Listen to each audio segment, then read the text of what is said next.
24 lives being saved. The driver of the accident car is only one of them. There are also 3 police officers, 2 members of the ambulance rescue squad, 3 men from the electric company, and 16 spectators. All will escape serious injury or death because the rescuers know how to play it safe with electricity. Request an ambulance, Detroit Edison, and assistance right away to Jackson and Mason. This knowledge can too. And in the demonstrations which follow, you will see how to protect yourselves and others in emergencies involving electricity.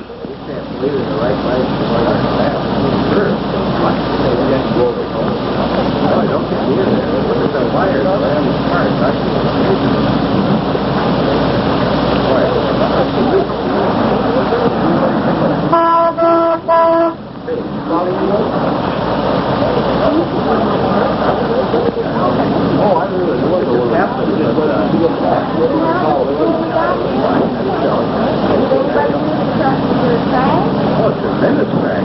We're ready up for the houses out there. It's like a bomb went off or something. Here's the glass. Hey, look at the wire.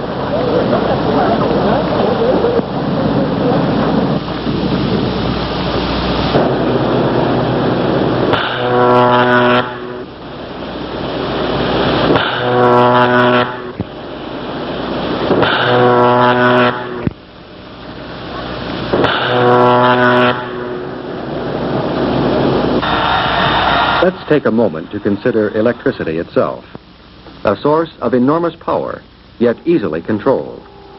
A relatively small copper wire can conduct this dynamic force along a given path. Danger in electricity is not always obvious, though under normal conditions, electricity is a safe and obedient servant, quietly at work about us in 1,000 ways. It has revolutionized our lives, influenced our business methods, and become an integral part of science. Medicine, our modern world.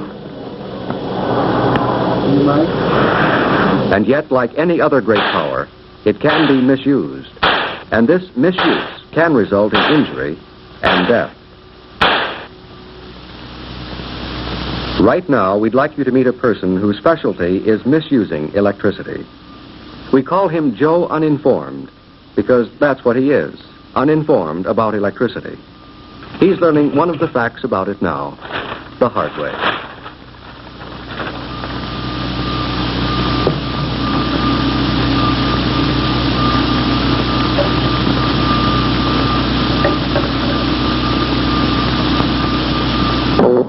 The fact is, if you make yourself part of an electric circuit, you'll get shocked. Fortunately for Joe, it's not serious this time. Next time, it will be. We're going to see a lot of Joe. Joe's accidents are usually due to his lack of knowledge about the facts of electricity. For example, the fact that you do not have to touch an electric wire to be seriously injured.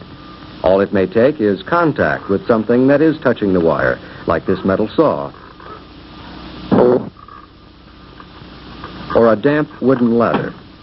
Don't even trust ordinary rubber gloves or boots, as they or any other non-approved tool cannot protect you from electricity. Let's go to some typical emergencies where you need to play it safe.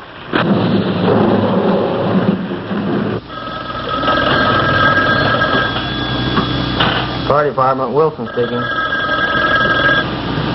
You say lightning hit a tree, hit a post, and wires are down? Are they near any houses or anything? They are?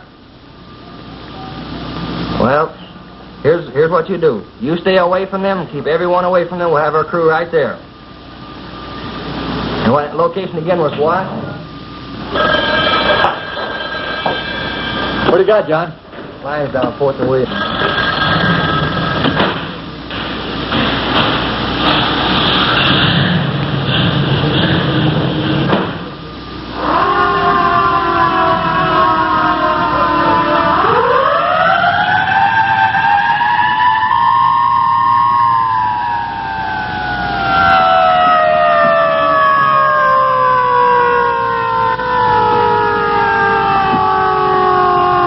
Wire down. Though safely put up in accordance with strict codes, wire can be brought down by storms, floods, fires, and other accidents. Whatever the cause, there are 3 basic steps to follow in handling the emergency. Size up the situation before you do anything else.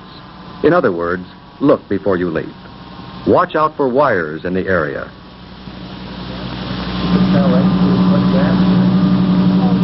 Be sure there are no dangling wires overhead. Look the ground over carefully also.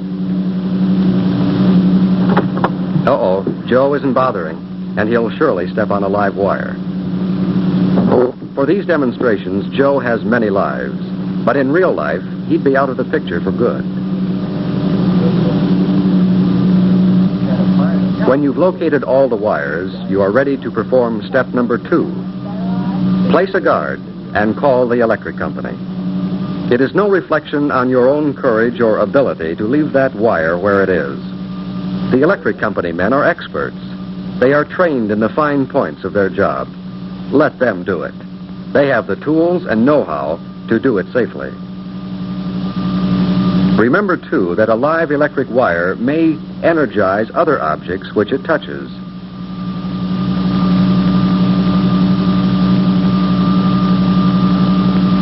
Wire fences, for example.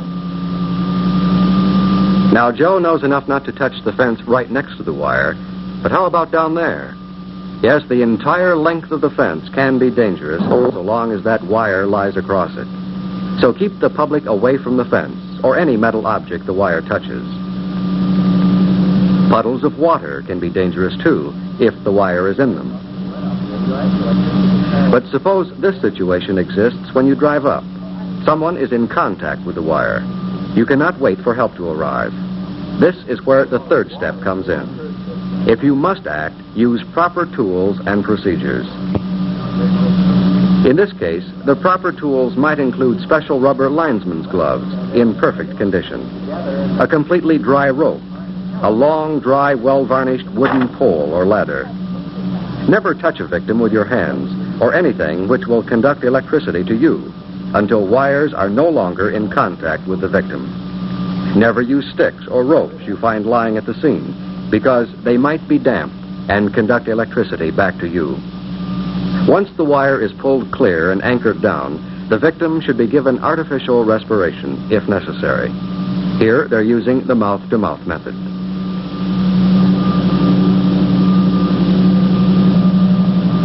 Got that face mask ready yet, Bob? Right. Whatever your own recommended method, use it until a resuscitator can be applied. On resuscitation. Okay. I'll get her pulse. Let's look at the same situation again. Only this time, the victim is lying on top of the wire. The important thing is to pull him clear as quickly as possible. Again, a non-conducting pike pole or dry rope is used to pull the victim off the wire. While doing this, be sure to hold down the surrounding wire with poles, wooden ladders, or dry hose to keep it from moving or whipping toward rescuers or spectators, and to reduce arcing. Then apply artificial respiration as before.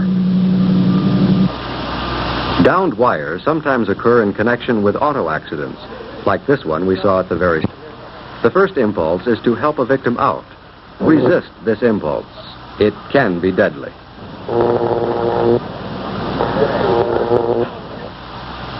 Size up the situation before doing anything. If downed wires touch the car, keep away. Keep others away, too. As far as the victim is concerned, make sure that there are no attempts to leave the vehicle. It could be fatal were the victim to touch the ground while still in contact with the car. Don't get out yet. Stay in the car.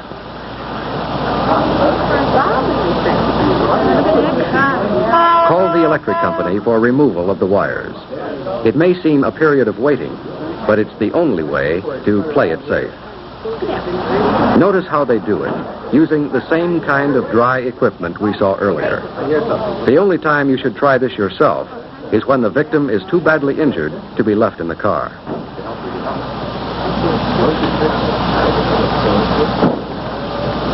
Here's a different situation. This time, the car is on fire as well as being in contact with the wire. If the victim can move, give instructions to leap out. Jump clear of the car. Now be careful now and open the door and don't touch anything on the outside. Okay, now get your Have feet the victim together. take a long, clean jump, clearing the car without hanging on. Okay, now. This is the only way to leave an energized vehicle with any safety. In emergency calls involving wires down, you've seen some of them, always follow the 3 steps we saw demonstrated.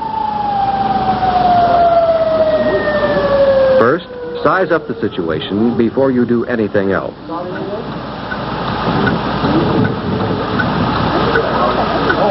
Second, place a guard and call the electric company. Request an ambulance. Detroit Edison. Assistance right away as soon as this accident. And third, if you must act, use proper tools and procedures. And jump way out, keeping your feet together. Okay, now jump.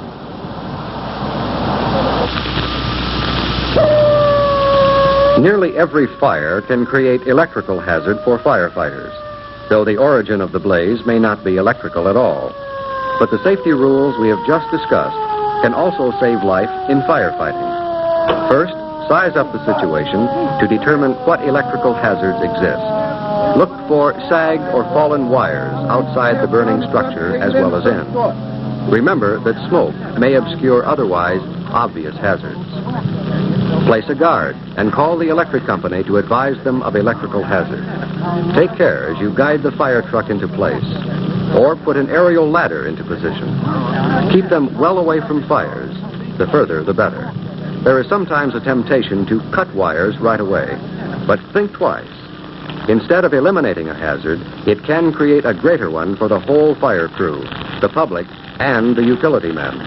Look, here's Joe going up the ladder to cut a wire. He's using an unsafe instrument, an ordinary tree pruner. A fellow firefighter stands on the wet ground holding the ladder. Goodbye, Joe. Goodbye, fellow crew member on the ground. The electricity ran down the pruners, Joe, the metal ladder, and his friend. Be careful you don't get under these wires here so that they drop down on you. Ben, Bob, we're going to have to cut this drop at the loop. Ben, get the ladder. We'll put it up here, put it on this side. Bob, you get the hot wire cutter. We'll cut that. If in extreme emergency it is absolutely necessary to cut wires, do it here at the service drop, where the wires cannot spring out of control. The cutting should be done with special wire cutting equipment, including a wooden ladder. And where wires are twisted or braided together, they should be cut one wire at a time to avoid hazardous arcing.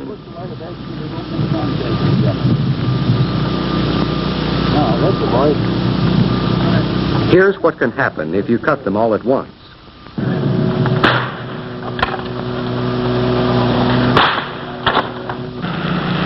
Now let's look at the fire itself. Notice that they are not using a regular pressure nozzle to fight it around the wires. Instead, they use a fine fog stream. This is the safest way to fight fires around electrical hazards, since the fine spray does not present a solid path of water. Thus, electricity cannot travel back to the hose handler. If you must use a solid stream, the thing to remember is keep as far back from the electrical unit as possible. The greater the distance, the less the hazard.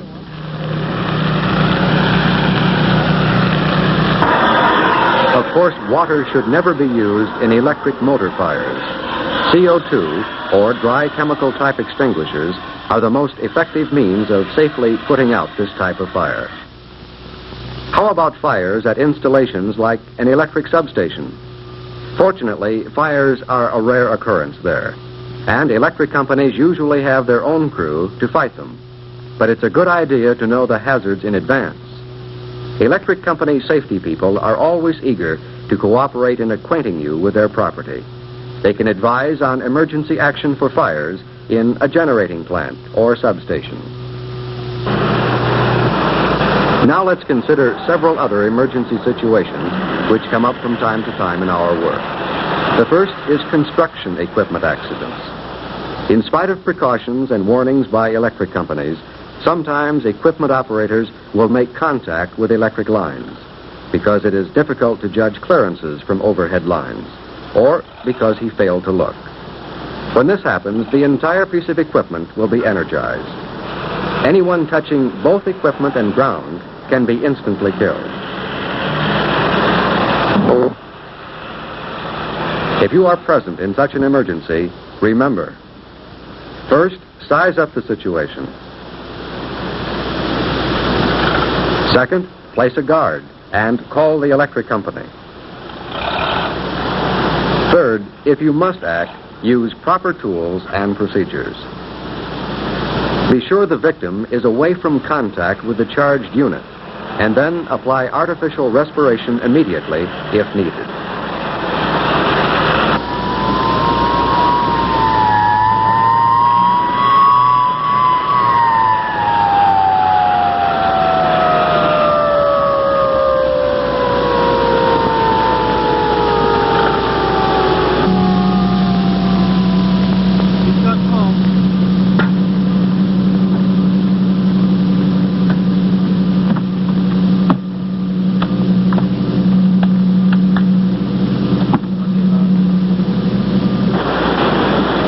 In your ordinary day-to-day activity, watch for dangerous practices on construction sites. Do not hesitate to warn the people involved. It may save their lives and save you an emergency run later on.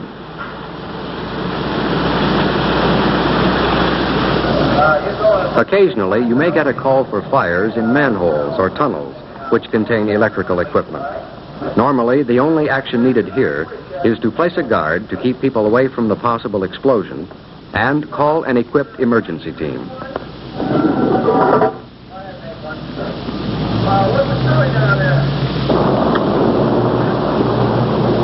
The only reason to enter a manhole under such circumstances would be to save the life of someone who is there. If you do enter a manhole, you should carry self-contained breathing apparatus and a lifeline after a gas analyzer has been used to guard against explosion. And finally, who has not received the call of cat up a tree or utility pole? When you get a situation like this, simply refer it to the electric company. They have men trained for this job. With their special equipment, including insulated rescue poles, they can save the cat without risking their own lives in the process. And what is a feline's injured dignity in comparison to a human life?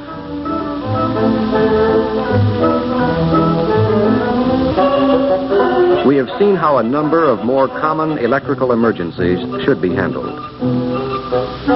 In connection with downed wires, in fires, and in other emergencies.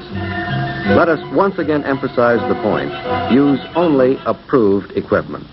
Do not use makeshift tools like tree pruners, rubber-handled pliers, sticks, or ropes found at the scene. They are not made for dealing with electricity. These tools are. Your local electric company can tell you what to get if you do not own them already. It pays in safety to have them as a regular part of your equipment. This includes special rubber linesman's gloves. Make sure they are in good condition, too. Notice how linemen test their gloves. They look for air leaks through even the minutest holes. If a tiny hole is present, destroy the defective glove. A new pair is an inexpensive investment in protection. Get to know your electric company people and their own emergency facilities. Call on them freely. Never feel you are passing the buck or shirking your duty. They are experts in electricity and want to help. And above all, don't be an uninformed Joe. You won't be if you remember the 3 rules of safety. 1, size up the situation before doing anything at all. 2, place a guard and call the electric company. And 3, if you must act, use proper tools and procedures. Do these things, and you will protect yourself and others when you meet with an electrical emergency.